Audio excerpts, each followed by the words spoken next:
પશુપાલન માટે પાણી નથી, લોકોને ઘરબાર છોડીને હિજરત કરવી પડે છે, પાક વીમો નથી મળી રહ્યો, પાક વીમા માટે જે સર્વે કરવામાં આવ્યું, ક્રોપ કટિંગ કરવામાં આવ્યું એ ખોટી રીતે કરવામાં આવ્યું છે. એ બાબતની માહિતી જ્યારે ખેડૂત માગે તો એને આપવામાં નથી આવતી અને જે પ્રમાણમાં પ્રીમિયમ ચૂકવવામાં આવ્યું છે એ પ્રમાણમાં પાક વીમો ચૂકવાતો નથી.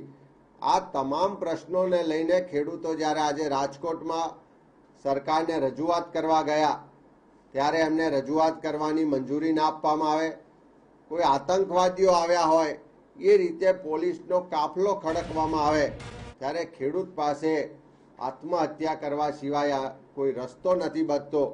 એવા સંજોગોમાં આજે ખેડૂતોએ ઈચ્છા મૃત્યુ માટેની જે વાત કરી, હું માનું છું કે આખા દેશમાં ખેડૂત વિરોધી જે ભાજપ સરકાર છે અને આવું અત્યાચારી ગુજરાત મોડલ ભાજપ જે રજૂ કરી રહ્યું છે એ ખેડૂતો માટે દુઃખદ છે.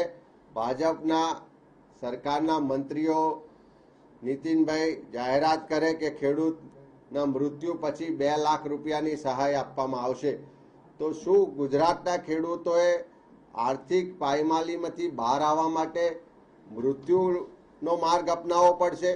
ત્યારે જ સરકાર એમને મદદ કે સહાય કરશે? એ પહેલા ખેડૂતોની વાત નહીં સાંભળવામાં આવે?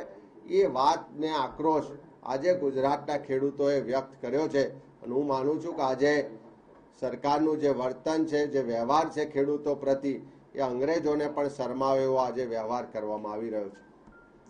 અમિતભાઈ, જે રીતે કોંગ્રેસ કહી રહી છે કે રાહુલ ગાંધીને જાનને ખતરો છે, અમેઠીમાં 7 વખત સ્નાઇપરથી તેમને નિશાને લગાવ્યો હોય તેવો આરોપ છે અને એના માટે રાજનાથસિંહને પણ તેઓએ તપાસ માટે પત્ર લખ્યો, શું કહેશો?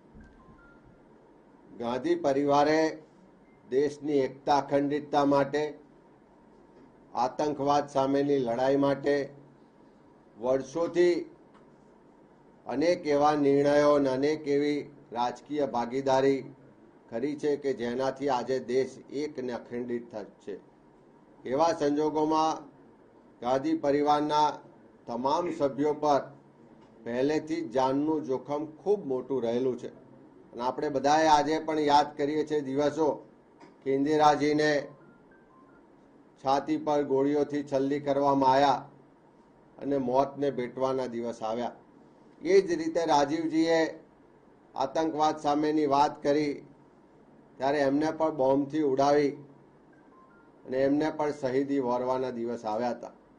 આજે પણ સોનિયાજી હોય, રાહુલજી હોય કે સમગ્ર ગાંધી પરિવાર જે દેશની એકતા અખંડિતતા માટે કાયમ સમર્પણના ભાવ સાથે કામ કરી રહ્યો છે, ત્યારે આતંકવાદનો કે અન્ય રીતે એમની ઉપર જાનનો જોખમ પહેલેથી જ રહેલું છે. એના જ કારણે એસપીજીની સુરક્ષા પણ એમને પ્રોવાઈડ કરવામાં આવી છે. પણ જ્યારે ચૂંટણીના દિવસો હોય, વધારે લોકો વચ્ચે જવાનું થતું હોય, એવા સંજોગોમાં એમની સુરક્ષા માટે ચિંતા કરીને પક્ષ તરફથી જે સરકારને રજૂઆત કરવામાં આવી છે બિલકુલ વ્યાજબી છે અને સરકારે એ માટે ત્વરિત કાર્યવાહી પણ કરવી જોઈએ.